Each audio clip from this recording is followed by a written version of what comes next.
Баршаңызға сәлем. Сіздермен бірге бүгін хичини дайындайтын боламыз.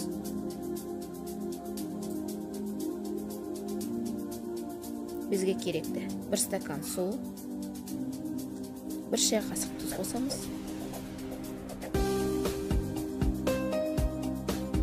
3 ас қасық сұйық қосамыз.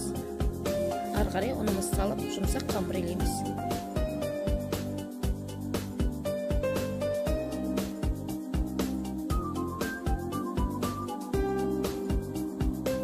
Қамырымыз дайын болды.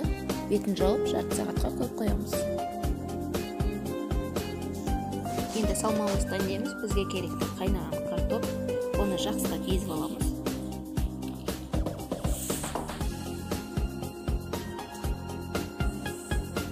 Дәміне қарай дәмдеуіштер саламыз.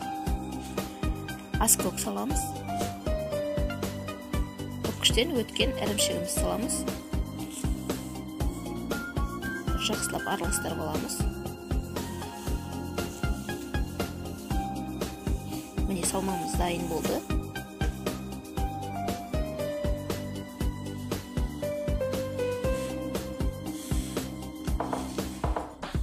Ары қарай қамырымызды бөлшектерге бөліп шығамыз.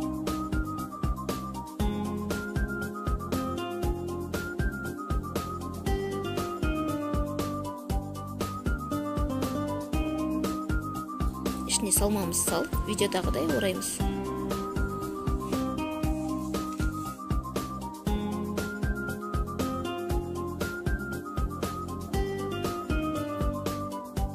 Тауығымызды қыздырып, ішіне салып, екі жағын аунатып, пісіріп аламыз.